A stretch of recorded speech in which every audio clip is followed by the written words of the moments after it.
Chicos, un nuevo capítulo de Más Allá del Físico. Hoy tenemos al doctor Gustavo Esteban. ¿Cómo estás, Doc? ¿Cómo ¿Cómo te estás? va? Bien, bien. Buenas tardes. ¿Todo bien? ¿Cómo vienen tus cosas?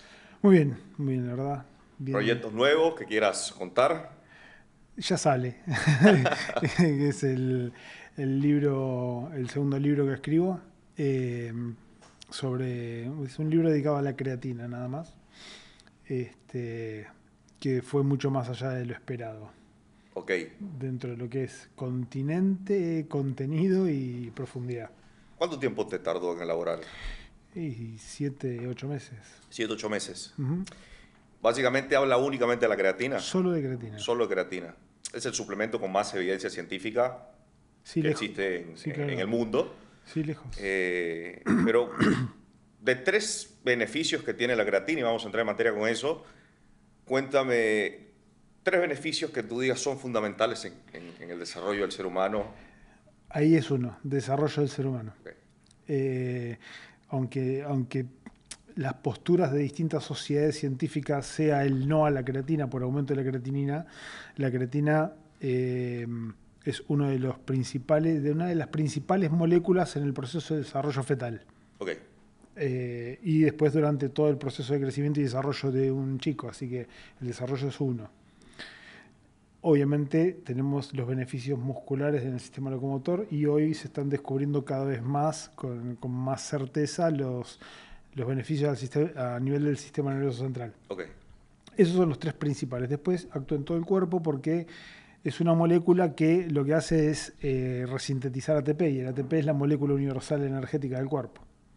Así que está en todo el cuerpo, tiene beneficios en todos lados y me llevó este libro a entender que no todo tiene que ser protocolizado y no todo es como la clínica dice, Claro. ¿sí? Porque son hechos viejos muchos, ¿sí?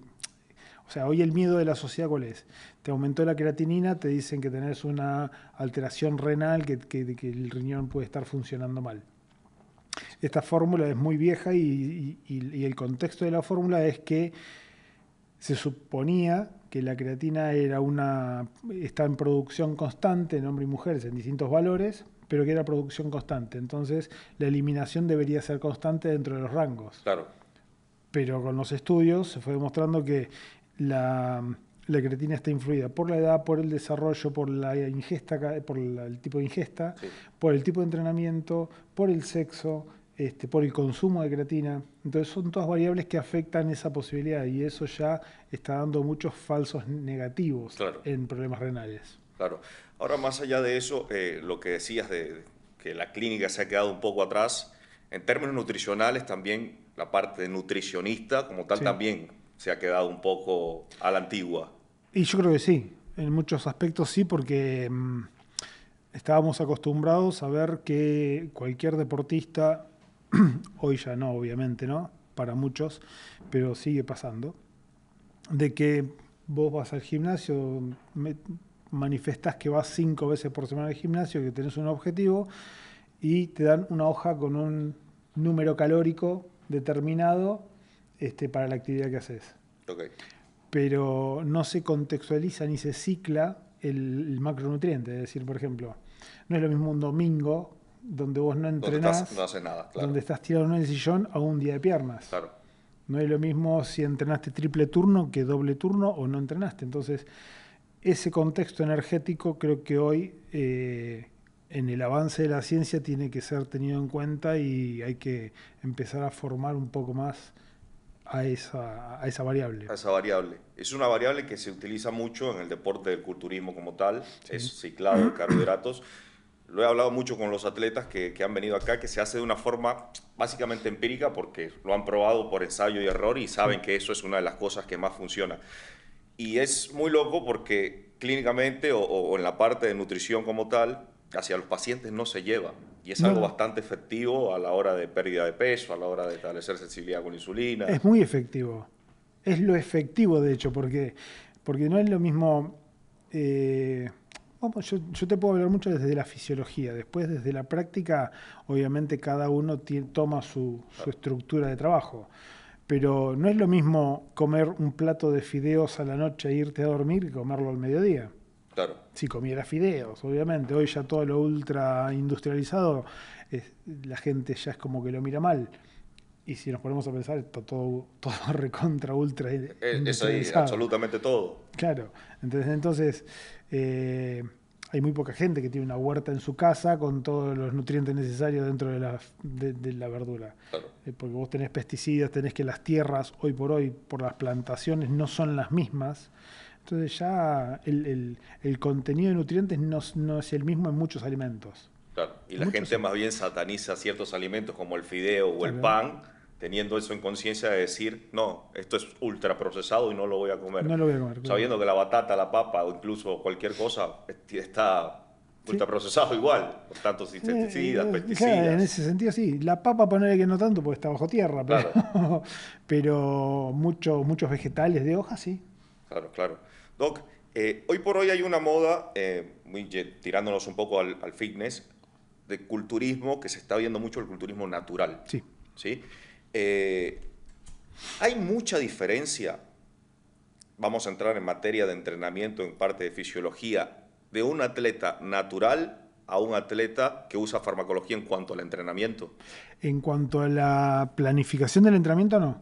Ok, No debería haber mucha no diferencia. debería haber No, diferencia. porque vos estás en una persona que hace fisiculturismo natural, estás buscando potenciar todos los procesos fisiológicos de alguna manera. Entonces la planificación tiene que ser al máximo. Incluso en el natural, mucho más eficiente que en el culturista que hizo fármacos. Sí, Porque vos el soporte farmacológico, al no tenerlo, tenés que sí o sí es ser mucho más prolijo en el contexto alimentario, contexto de descanso, contexto de entrenamiento, contabilizar macro y micronutrientes, o sea, eso es mucho más fino, claro, hay que leer mucho más fino ahí. claro, y es mucho más personalizado y obviamente ahí es donde se puede exponer la estructura genética determinada de la persona. Ok, y llevando el tema de recuperación como tal, es mucha la diferencia que existe entre un natural a uno que usa farmacología. Sí. Mucha la diferencia. Ahí está el punto clave, ¿no? En la De la recuperación diferencia. y en la capacidad anabólica. Ok, En las dos cosas está la diferencia. ok. Pero de un lado tenés problema y del otro no. Esa también es la otra realidad. Y problema, a ver, uno cuando tiene un atleta natural claramente que lo va a subir a tarima lo lleva a cierto extremo, Sí, claro. porcentaje Sí, de sí, sí. grasa bajo, deshidratación, lo mismo que pasa un atleta que Sí. usa farmacología. Cuando hablamos de atleta hablamos de que no estamos hablando de salud. Ok, ahí vamos. Claro. O sea, la gente confunde culturismo natural. Yo hago culturismo natural, dicen, para ser más saludable. Y entendamos que también el cuerpo se lleva a un extremo Sí, claro. importante. Sí, Y hay daños igual. siempre hay daños. Siempre hay daños. El deporte de rendimiento no va de la vereda de la salud. La actividad física para la salud es una cosa, el rendimiento deportivo es otra. Si vamos al contexto que rodea a una persona, está lo social, está lo vincular, hay un montón de cosas dentro de lo que es la salud. Claro. ¿Sí? Un deportista que entrena 6, 7 veces por semana, dobles, triples turnos, que tiene que solamente descansar, entrenar y comer, y suplementarse, no tiene tantas posibilidades de tener vínculos, salidas, reuniones, distracciones, Sí. más allá de lo que hace como deportista. Entonces, eso es como que también te corre un poco del contexto de la salud en general. ¿Sí? Más allá de los daños físicos por el estrés oxidativo y todo lo que genera la carga de entrenamiento misma.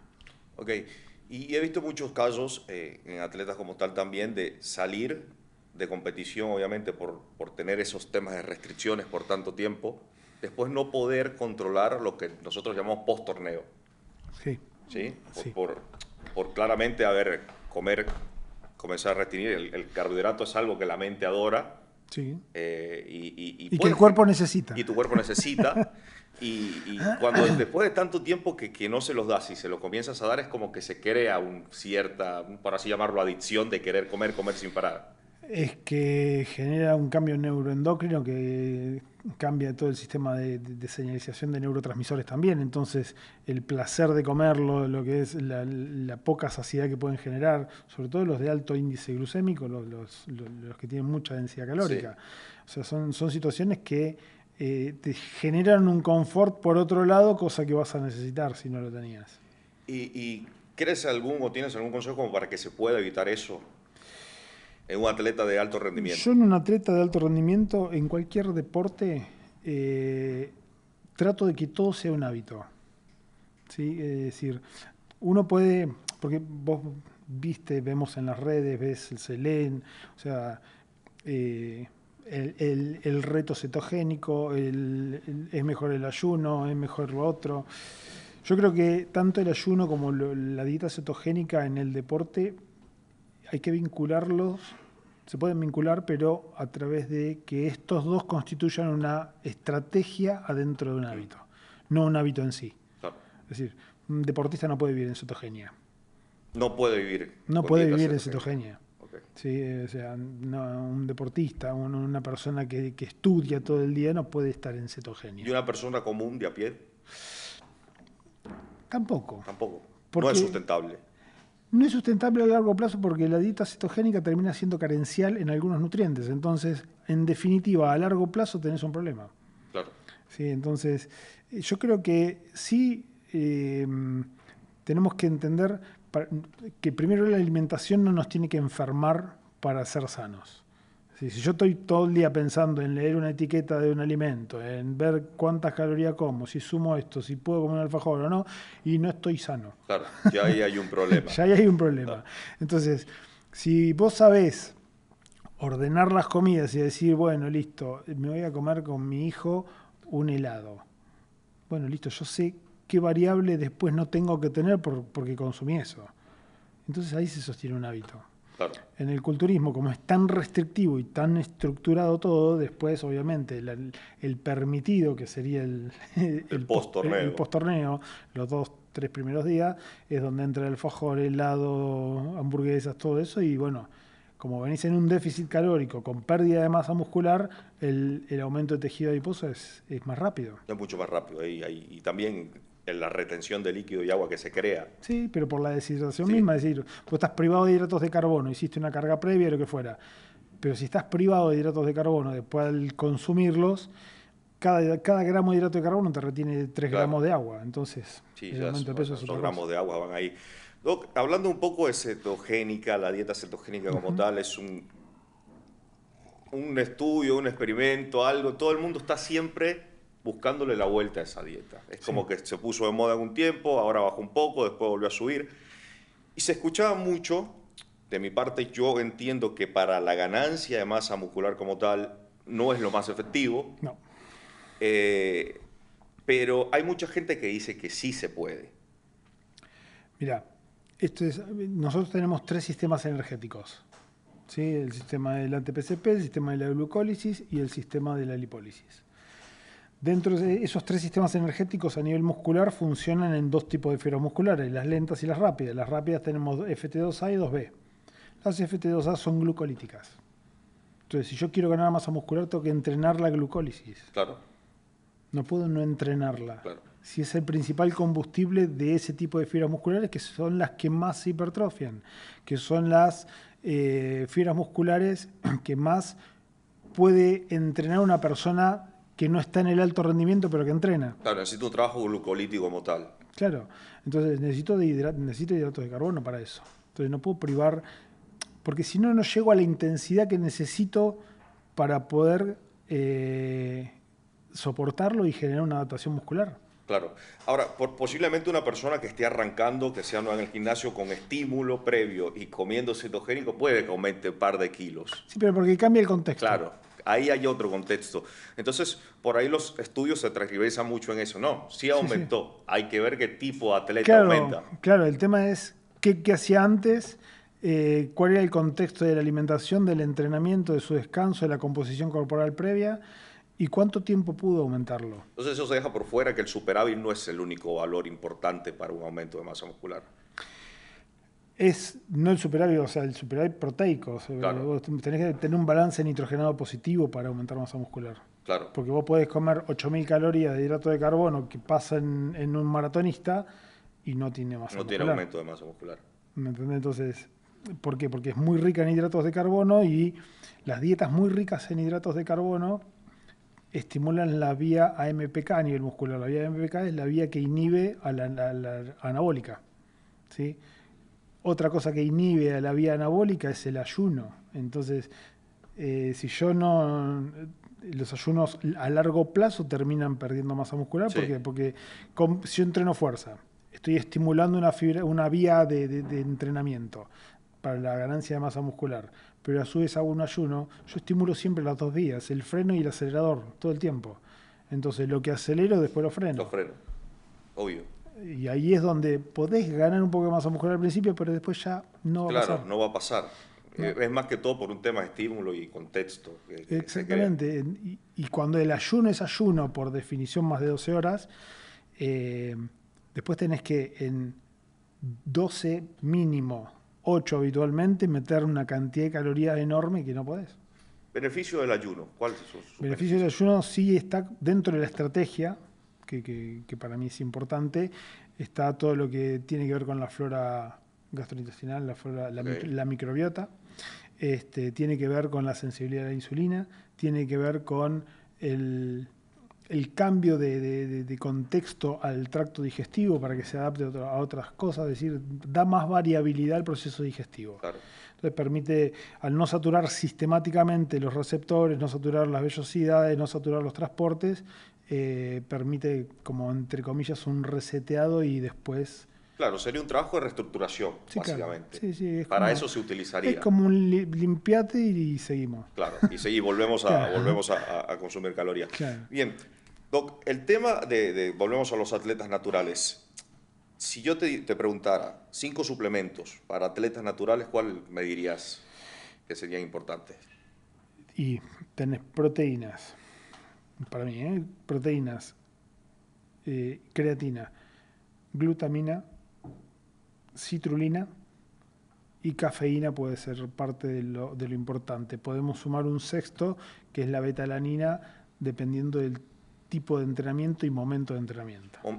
Supongamos que un atleta entrena en intensidad alta, con un volumen de entrenamiento alto, la betalanina sería fundamental en Sí, ese caso. porque la betalanina forma un compuesto intramuscular que lo que hace es tomar el contexto anaeróbico.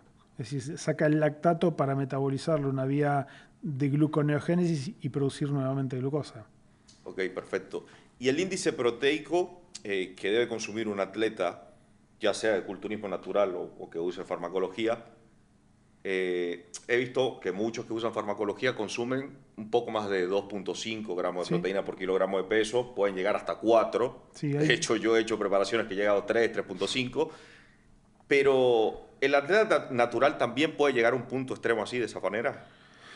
sí podría llegar. O sea, los Y la trabajos, absorción, y por eso la glutamina también. La glutamina ok, actúa en el patrón absortivo. Un probiótico con glutamina te puede mejorar mucho el patrón absortivo en dietas tan calóricas.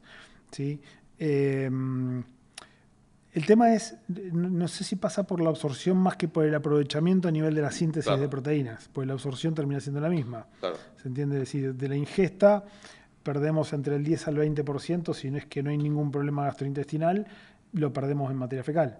ok, Entonces, si una persona come 3,5 gramos y sabemos que 0,70 los podría no tener, no tener, obvio, entonces estamos hablando de 2,8. claro, ¿Sí? Eso por un lado. Después, esos 2,8 obviamente van a llegar al plasma, van a ser aminoácidos, van a absorberse. Y lo que cambia ahí en natural de una persona que usa fármacos es que el aprovechamiento en la síntesis es mucho mayor en el uso de fármacos. ok, ok. Y a mejora de nivel muscular va a depender mucho de la genética como tal, Siempre, siempre. siempre sí. Vamos a la genética y clave la fisonomía de un atleta, de un maratonista versus un velocista. Claro. Es genética. Es genética. Bien, y el velocista vamos a llevarlo ahí. Maratonista. Tenemos un maratonista que quiere ser velocista, no va a ser buen No velocista. va a ser buen velocista. Ahí está. Porque tiene una historia previa de entrenamiento de resistencia y no puede cambiar tanto porcentaje de fibras musculares para que vuelvan a ser fibras rápidas. Entonces, llevándolo al culturismo, sería una persona que no nació para ser open, no va a ser open. No va a ser open, salvo que se pase de fármacos, pero termina alterando toda su salud. E incluso por ahí tampoco puede llegar. Incluso tampoco. Ok, es ahí. O sea, dejemos como contexto importante, muchachos, que la farmacología no es milagrosa. No es una poción mágica. No. Es que lo que uno ve es el abuso de eso, ¿entendés? Suponiendo que porque hay más cantidad de esteroides voy a sostener más la síntesis de proteína. O sea, yo no voy a sostener solamente por un esteroide la síntesis de proteínas si no tengo proteínas para sintetizar. Claro. Entonces, en un déficit calórico y un déficit proteico, no voy a sostener masa muscular. Claro. Y encima estando en cetogenia. Entonces, ¿para qué hay el fármaco si encima yo vengo teniendo fármacos de antes? Claro. Y el culturismo para mujeres, hoy por hoy entendemos que, bueno, es un deporte de alto rendimiento, que hay farmacologías no solamente para los hombres, sino también las mujeres aplican farmacología. El daño que puede causar como tal, ¿es reversible? ¿No es reversible? Hay algunos que son reversibles y otros que no. Ok. ¿Sí? Todo depende. Los efectos adversos de los esteroides, cualquiera, poner en la balanza cualquiera. He escuchado que algunos no inhiben un eje. Mentira. Para mí absolutamente todos inhiben el Sí, eje. pero hay personas que divulgan que dicen que el estano no. Y sí, es un esteroide igual, igual que el resto. Acá el problema está en que los efectos reversibles son los que se cuantifican en laboratorio principalmente. Esos podrían llegar a ser reversibles, no todos. Okay. Y principalmente los efectos adversos que aparecen en el laboratorio son alteraciones en la vitamina D, alteraciones del perfil lipídico, alteraciones hepáticas y alteraciones oxidativas. ¿Sí? O sea, hay un aumento del estrés oxidativo que se cuantifica en plasma. Okay. ¿Sí? Eso puede llegar a ser reversible. Más allá en el hombre de la inhibición del eje hormonal y en la mujer lo mismo la supresión del eje suprarrenal, que es donde se produce la testosterona en la mujer. Y en la mujer hay efectos que son irreversibles. Los externos. Que son los procesos de androgenización. Eso una vez que empieza, aumenta la sensibilidad, aumenta esto, aumenta el tamaño va quedando. Entonces cambia el tamaño de cuerdas vocales, cambia la fisonomía de la cara, cambia la parte ginecológica, los órganos sexuales, o sea, cambian desde el punto de vista morfológico. Claro. No así algunas cuestiones desde el punto de vista funcional.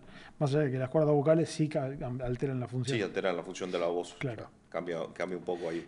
Y otros importantes a tener en cuenta, que no se los tiene en cuenta de manera sistemática, son los efectos cardiovasculares. Es decir, en el culturismo se usa mucho tiempo el esteroide. Entonces, como estimula todos los músculos, el anabólico estimula el músculo liso. El músculo liso a nivel arterial hace que la arteria sea más rígida, se vuelva más rígida. Okay. ¿Sí?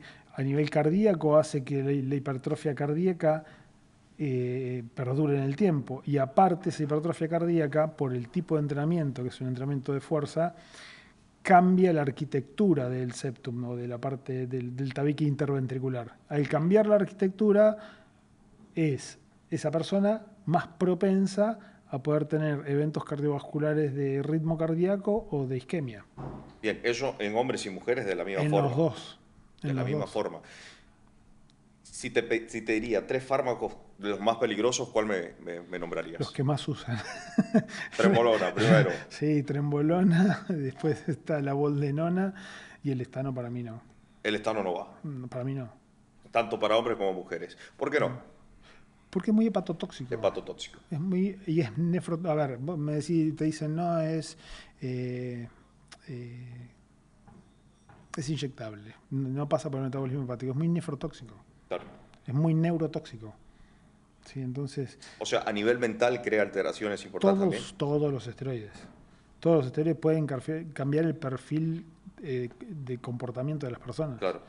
Sí, o sea, es algo que te pone en otro nivel, que te pone más arriba, más alerta, más concentración, más de todo cuando no tenés Yo lo tomo depresión. como que fuera un potenciador. O sea, una persona que es agresiva en su naturaleza misma, al consumir esteroides, Puede ser más agresivo. se destapa. Sí, claro. Y una persona que es calma Puede deprimirse.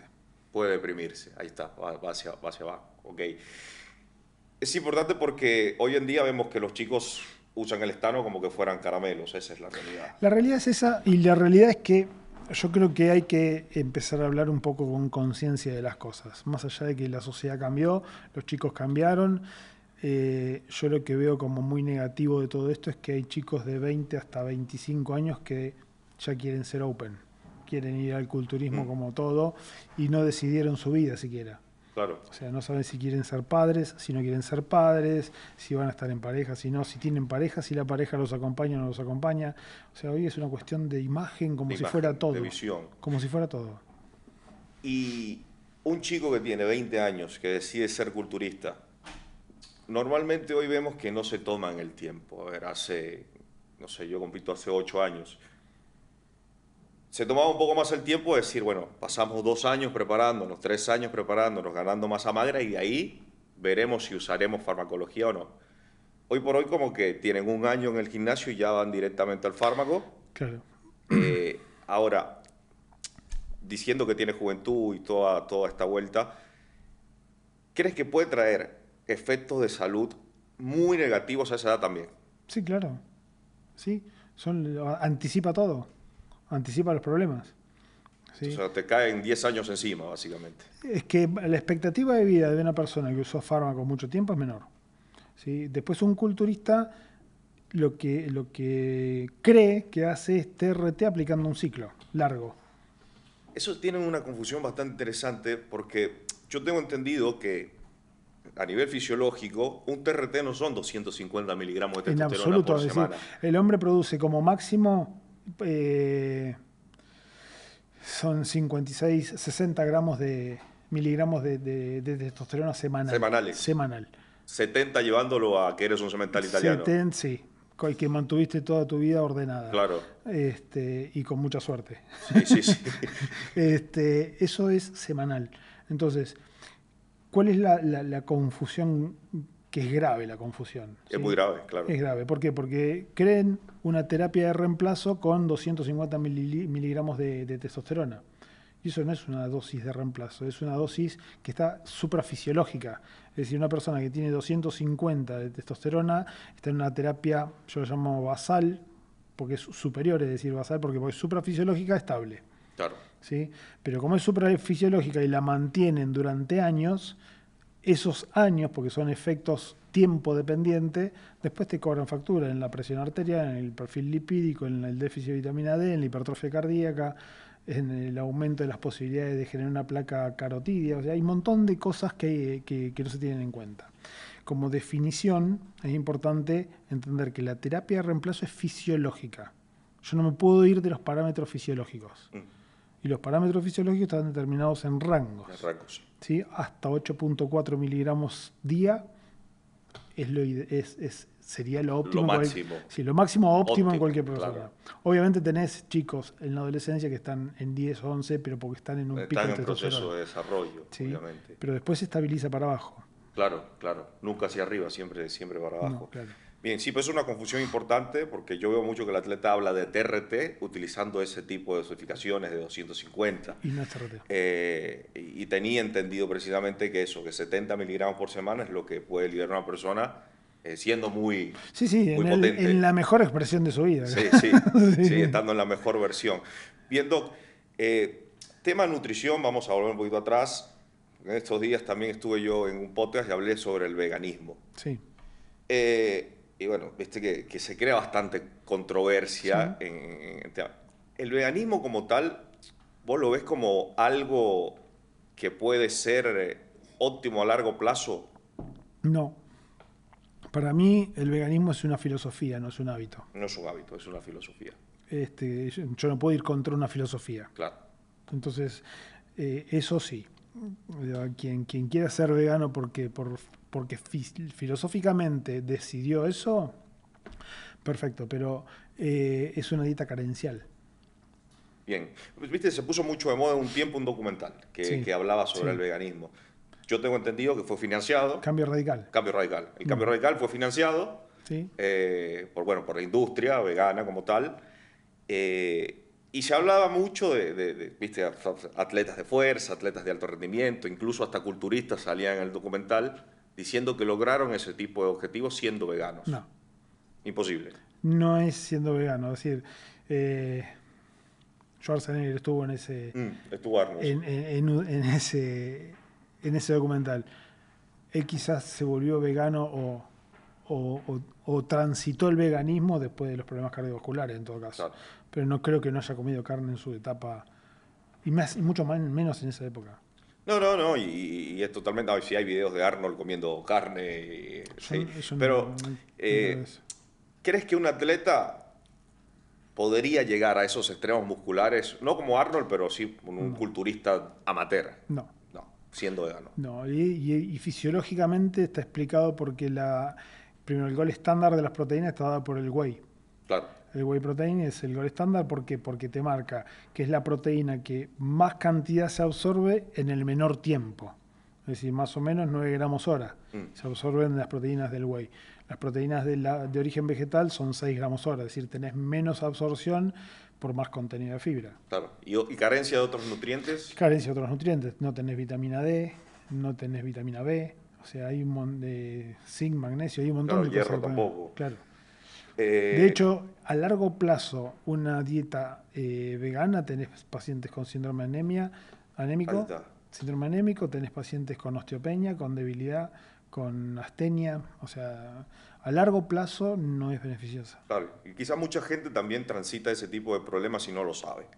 Entonces, posiblemente se lo hablas y te dice, no, yo no lo tengo y tengo 20 años siendo Está vegano. bien, pero se adaptó para abajo. Claro, O sea, no se adaptó mejorando, se adaptó en una homeostasis más baja. claro, claro, ahí está el tema. Bien, Doc, seguimos con el tema de nutrición. Hablamos del ciclado de carbohidratos al inicio. Eh, ¿Por qué esa dieta de ciclado de carbohidratos o esa modalidad de nutrición sería la más viable como para un paciente que pueda primero establecer un hábito y segundo tener resultados? Porque estás comiendo más acorde a lo que haces y no sobre un esquema promedio. Claro, A ver, yo puedo promediar macronutrientes, sí, los puedo promediar. Sí, puedo decir que las carnes en general, 22-24 gramos de proteína por cada 100. En general, porque si no tenés que ver qué pescado, cuánto pesa y cuánto es la cantidad de proteína que tiene. O sea, es un despiole. Entonces, sí, sí, en los macros vos podés promediar la cantidad. Te fuiste para arriba 2 gramos de proteína, no pasa nada. Te fuiste para abajo 2 gramos de proteína, no pasa nada. ¿Sí? El tema es cuando no se tiene en cuenta la actividad. ok, Si yo no tengo en cuenta que hoy entreno piernas, que después voy a hacer cardio, que después tengo que encima estudiar o lo que fuera, son actividades que demandan mucho esfuerzo. perfecto. Tema farmacología, ¿qué opinas de la hormona de crecimiento como tal? ¿Sigue siendo igual de peligrosa que los anabólicos? No, no, Es un poco más. no es tan complicada el tema porque no inhibe un eje de Mm, producción, o sea, no tiene esa situación. Lo que pasa que el abuso genera la falta de conciencia también, ¿sí? Porque también es una hormona que estimula todo. claro, Todos los tejidos. Entonces, podés tener visceromegalia, podés tener alteraciones de la glucemia, podés tener un montón de cosas. Y ahora, si yo, por ejemplo, tengo asintomático un proceso tumoral vigente, lo estoy estimulando lo igual. estimulas igual. Entonces, yo particularmente tendría un resguardo sobre a quién y cómo. Y por ejemplo, una persona que tuvo un tumor y no. No, no, obviamente. Y no. Una persona que no tengo marcadores tumorales negativos, no. Una persona, o sea, yo pido marcadores tumorales porque es el grado de tranquilidad, entre comillas, que tenés que no tenés nada. Claro, y entre comillas, o sea, hay tumores que por ahí Quizás es que los no marcadores sale. tumorales no están en todos los tumores, Claro, entonces vos podés tener un retinoblastoma y no sabés cómo verlo hasta que no ves. claro. Tema insulina Una locura, es la locura mayor. es una locura. Es la locura. ¿Por qué es tan Es lo, peligrosa? porque una hipoglucemia te mata. Es el único esteroide que... Porque se lo he escuchado esto de un chico que me dio mucha gracia, pero tenía razón en lo que decía. Te pasas un gramo de testosterona y posiblemente no te mueras. Pero te Probablemente, pasas una unidad de insulina y posiblemente y sí. posiblemente Si estás mueras. solo, te morís. Posiblemente mueras. Yo vi un episodio de una vuelta en un gimnasio, estaba en Colombia en ese tiempo, un chico había utilizado insulina y cayó en el suelo convulsionando. Y rápidamente el que estaba ahí le dio una cucharada de azúcar y Y volvió. volvió. Estaba solo, moría. Sí, claro. Moría. Claro, es que es así. La hiperglucemia no te mata, la hipo sí. Imagínate que el cerebro necesita el soporte. Y ahí la importancia de lo que hablábamos al principio también, la creatina. La creatina actúa como soporte energético de las vías accesorias, que son la glucólisis y la lipólisis, por el delay que existe en el aprovechamiento. Claro. Es decir, cuando yo estimulo la glucólisis cuando no tengo más fosfocreatina. Estimulo la lipólisis si estimulé la glucólisis. Entonces, existe un delay entre la necesidad y el aporte. Y ese delay muchas veces lo cubre la creatina, la fosfocreatina. Bien. ¿Cómo te dio para escribir ese libro de la creatina? ¿Lo venías investigando? Lo ven, sí, o sea, uno cree que sabe a veces. Sí. Yo Y soy- aparte uno dice, no, la creatina es el suplemento de años con más sí, sí, evidencia. sí, sí, por eso, pero el tema es, básicamente es, uno cree que sabe. Yo creí que sabía de creatina y hasta que me puse a leer. Me di cuenta que no, Ok. que no sabía. Hoy te puedo decir que sé un poco más, porque lo que viene es muy superior. ¿Sí? Entonces, ¿qué me motivó a hacerlo? Los no sistemáticos de la misma medicina. Porque a mí me interesa saber el por qué no. Claro, Ahora, cuando el por qué no de la medicina es porque no hay trabajos a largo plazo, no es un por qué no, claro, es una postura. claro. Es una negación. Es una postura, no un fundamento. Bien. Entonces, eso me motivó a decir, bueno, vamos a ver el fundamento cuál es. Y hoy el fundamento que encontré yo en el libro refuta todas las posturas. Y entre esos estudios que hiciste y todo lo que estuviste investigando y leyendo, ¿qué fue lo que más te causó sorpresa? Lo que más sorpresa me causó que esto es también una negación médica, o sea, el proceso de fecundación, la fecundación, desde el proceso de fecundación hasta la octava semana es un desarrollo celular. Ok, ¿Sí? Después, en la octava semana se forman lo que se llaman vesículas germinales. Las vesículas germinales son estructuras nerviosas que van a diferenciarse para terminar de formar todo el sistema nervioso. El sistema nervioso central y periférico. ¿Sí? Y se demostró que las 4 vesículas germinales tienen altas concentraciones de creatina. bien, Es la segunda molécula en concentración. bien. ¿Sí? ¿Qué pasa en la octava semana? El feto es parásito de la placenta. El feto no produce creatina. La placenta materna es un órgano que empieza a producir creatina para dársela al feto. Para hacer el feto. Y ahí me dije, ¿y qué te dicen en embarazadas? No. Claro, claro. Es la primera contraindicación que te lanza. Claro, pero el tema es ¿por qué no? Claro, ¿Me entendés? Ahora, cuando entendés el contexto del funcionamiento de la creatina, que también escuché algunas aberraciones, decir de que es un péptido, a varios en las redes, no es un péptido, es una molécula Es una molécula. nitrogenada formada por 3 aminoácidos, con una participación interorgánica. claro. Básicamente es una cadena aminoácido unida entre tres. Eso es el péptido. La creatina no, la creatina tiene pasos de formación interorgánica. Es Claro. decir, el primer paso es la glicina y arginina a nivel renal. Ok, Segundo paso con el guanidinoacetato, que es la molécula que se forma, en el hígado, con la metionina, le saca el grupo metil y forma creatina. claro. O sea, Ahí está. la creatina es una molécula que se forma por 3 aminoácidos, pero que no es un péptido. No es un péptido. ¿Sí? Entonces, esa parte es la que a veces no se entiende sobre la creatina, que aparte la suplementación con creatina, fíjate que hablamos de un producto que es de un proceso fisiológico que es la metilación. La metilación es un proceso sumamente costoso para el cuerpo y sumamente importante, porque existe la metilación a nivel de las purinas, de las bases pirimidínicas, de lo que es el ADN, de los neurotransmisores. O sea, si yo consumo, no tengo creatina, estoy generando más consumo de esos grupos de metilos. Claro. Entonces estoy privándolo al cuerpo de poder generar procesos de metilación en lugares críticos. Ahora, para el beneficio muscular, la creatina, ¿qué tan importante es? Muy. ¿Por qué? Por varios efectos. Primero, desde el punto de vista energético, ¿sí? Que fue el primero estudiado y el que más se utiliza, que es una fuente energética que va a aportarme mucha cantidad de energía en un periodo de tiempo corto. ¿Sí? Entonces tiene una potencia energética importante el sistema. Eso permite hacer esfuerzos de alta intensidad, claro, de corta duración. Después, la misma creatina tiene como efecto el estímulo de la vía emetor. Un estímulo directo en la vía emetor. Es decir, el estímulo directo en la vía emetor implica que hay un estímulo directo sobre la síntesis de proteínas musculares. ¿Sí? Entonces, un doble efecto. Claro. O sea, tengo el energético y el estímulo de la síntesis de proteínas musculares. La molécula de creatina retiene líquido. La retención de líquido cambia, entre otras cosas, o sea, lo que se produce es un proceso de voluminización celular, aumenta el volumen de la célula muscular, ¿sí? Y ese aumento de volumen lo que genera es un cambio en lo que se llama ángulo de penación. La penación depende del diámetro del músculo. Claro. Ese ángulo de penación cambia y eso permite biomecánicamente hacer otro tipo de esfuerzo. Entonces son beneficios de la creatina que generan un entorno más anabólico, ¿sí?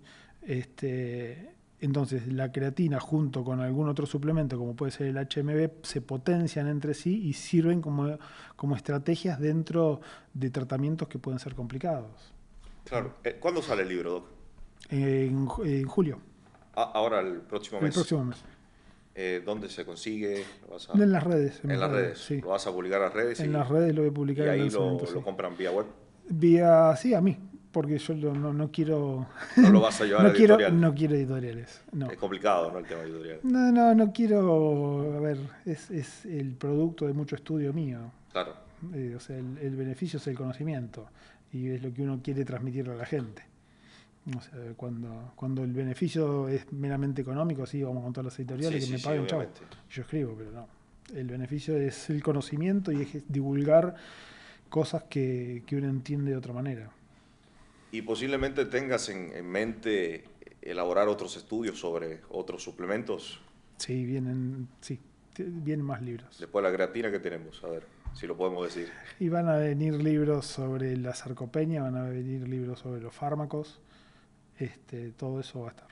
Bien, vamos a cerrar ahí con esto, pero me interesa. Tema péptidos, como tal. Hoy son el boom de cada día.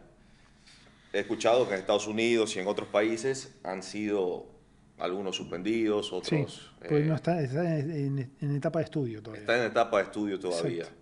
Sí. Ok. ¿Has escuchado alguno? Sí. Hay algunos que están en etapa de estudio, pero que tienen ciertos beneficios conocidos. Sí.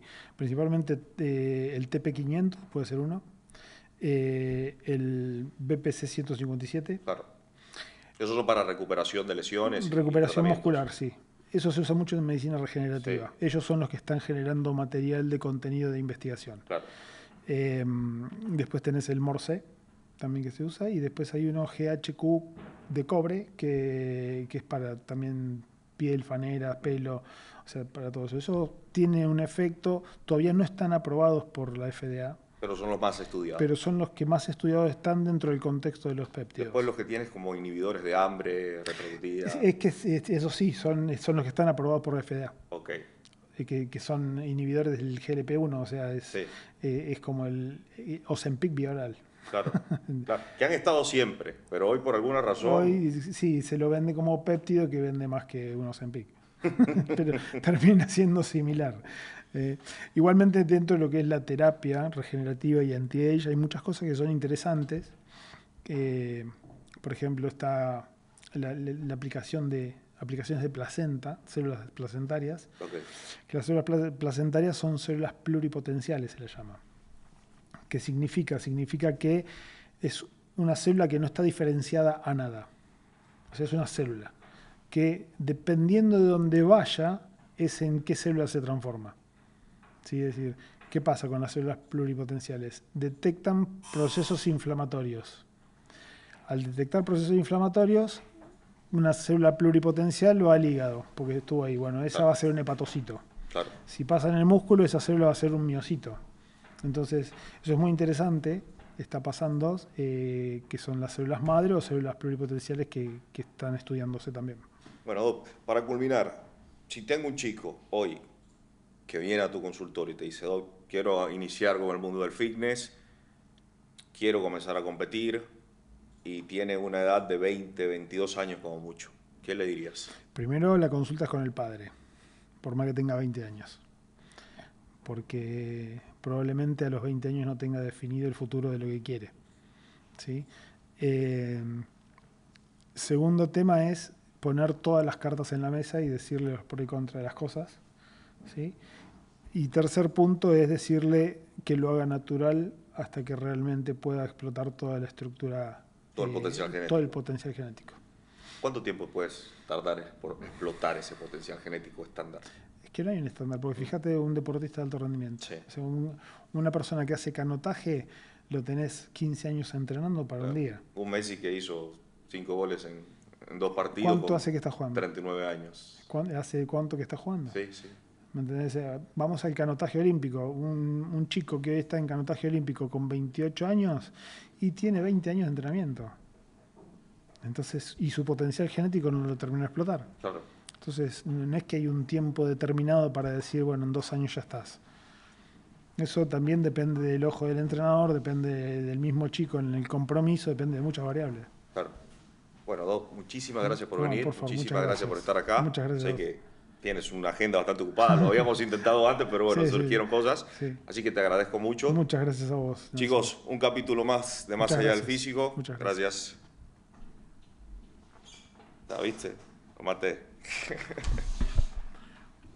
Amigo, muchísimas gracias.